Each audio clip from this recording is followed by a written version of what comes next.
आपने परसों होली संपन्न की है।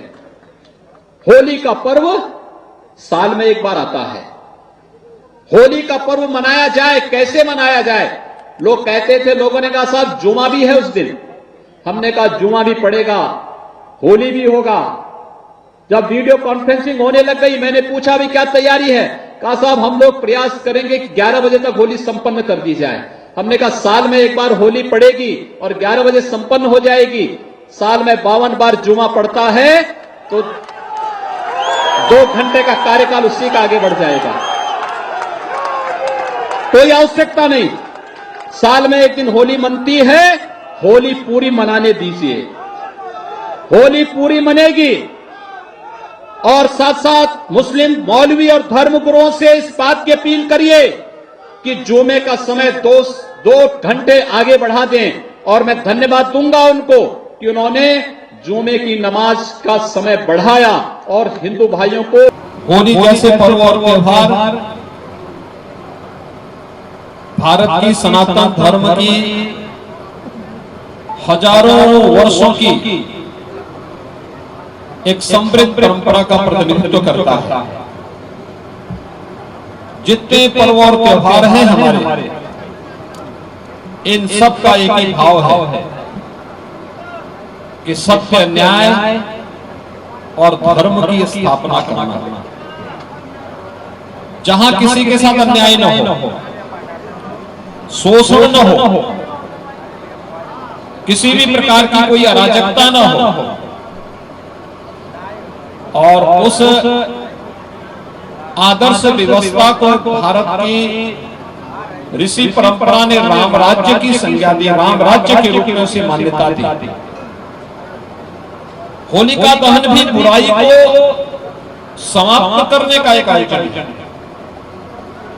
किसी के प्रति राग नहीं, कोई द्वेष नहीं, कोई ईर्ष्या नहीं, कोई बैर भाव नहीं। अगर है तो इसको तिलांजलि दो होलिका दहन के माध्यम से। होलिका का दहन के पीछे का उद्देश्य यही है। कहते हैं पुरातन काल में होलिका अपने स्वयं के भतीजे से ही ईर्ष्या करती थी। ईर्ष्या इस बात की कि प्रहलाद भगवान विष्णु के परम भक्त थे, लेकिन होलिका का जो भाई था वह स्वयं भी अपने आप को ईश्वर का अवतार मानने लग गया। और परिणाम क्या था?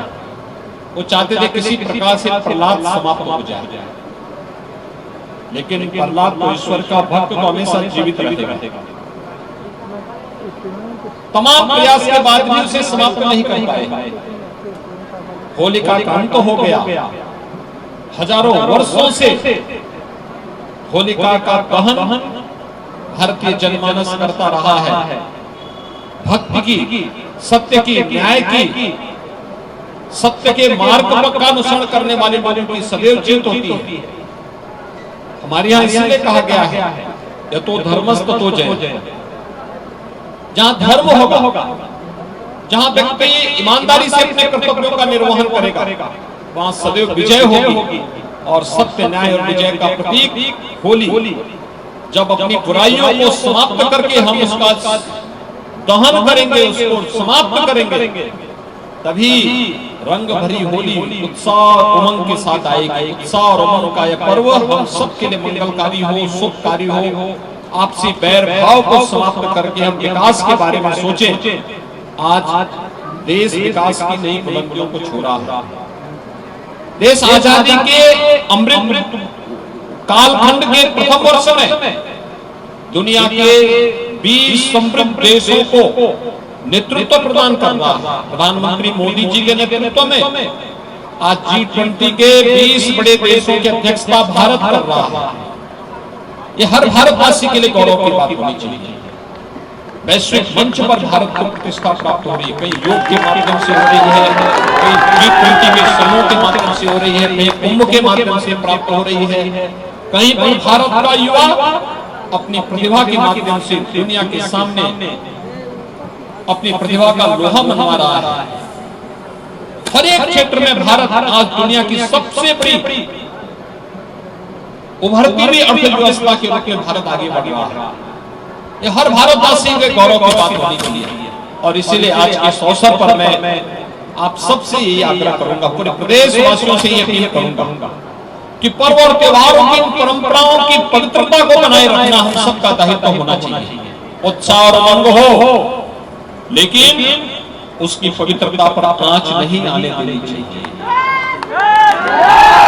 क्योंकि हम उस विरासत का प्रतिनिधित्व करते हैं जिनके ऊपर इस विरासत के संरक्षण का दायित्व है। और हर भारतवासी को, हर उत्तर प्रदेशवासी को इस दायित्व का निर्वहन करने के लिए अपने आप को आगे बढ़ना चाहिए। अपने पूर्वजों के प्रति श्रद्धा और सम्मान का भाव अच्छी बात है, उसे हमें आगे लेकर के चलना है, लेकिन इसके बीच में कहीं भी कोई अंधविश्वास, कोई पाखंड, कोई भी ऐसे दुष्प्रवृत्तियां नहीं घुसनी चाहिए जो हमारे पर्व और त्योहारों को विकृत बनाते हो। आज रात्रि को होलिका दहन हो, होलिका दहन ऐसे स्थान पर करें जो किसी मानव बस्ती से, किसी व्यापारिक प्रतिष्ठान से, किसी मानव बस्ती से, या जहां पर जन धन की हानि उसके कारण न हो।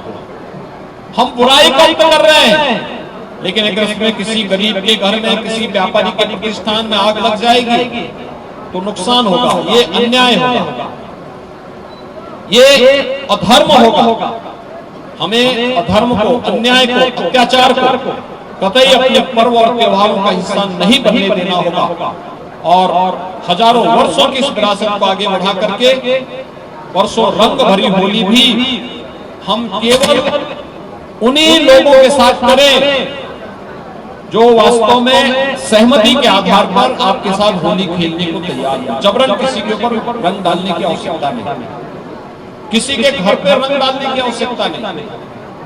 कोई भी ऐसा मिलावटी रंग या पेंट का इस्तेमाल न करें जो नुकसान पहुंचा सकता हो। आंखों के ऊपर रंग न डालें, क्योंकि आंखें खराब हो सकती हैं, उसके आंख पर दुष्प्रभाव पड़ सकता है। या कोई बच्चा हो, नवजात शिशु हो, कोई बुजुर्ग हो, कोई बीमार हो, कोई धर्मस्थल हो, किसी का घर हो, जबरन वहां रंग गुलाल फेंकने की आवश्यकता नहीं है। शांतिपूर्ण तरीके से, सौहार्दपूर्ण तरीके से, आपसी बैर भाव को समाप्त करते हुए हम इन पर्वों को अगर मनाएंगे तो इसका उत्साह और उमंग कई गुना बढ़ जाएगा। समाज में यह सौहार्द और एकता का वातावरण बनेगा। होली जैसे पर्व आप सबके लिए मंगलमय हो, इस कामना के साथ मैं आप सबके प्रति अपनी शुभकामनाएं देता हूं और ईश्वर से ही प्रार्थना करता हूं कि उत्साह और उमंग आपके जीवन में निरंतर बना रहे। यही मेरी आप सबके प्रति कामना है, पूरे प्रदेशवासियों की प्रति कामना है। आप सबके सुख और समृद्धि की कामना करते हुए अपनी वाणी को यहीं पर विराम देता हूं। धन्यवाद। जय हिंद।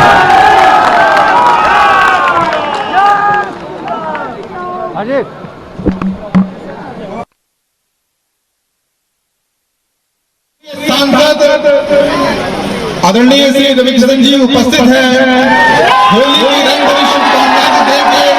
महाराज जी ने कहा है कि वो एक गीत आपके लिए जरूर गाएंगे होली की। आइए माननीय सांसद जी। का हाल महाराज जी खातिर एगो गाना राती के बनौले है, भूल चूक कोई तो माफ कर दी, लेकिन महाराज जी और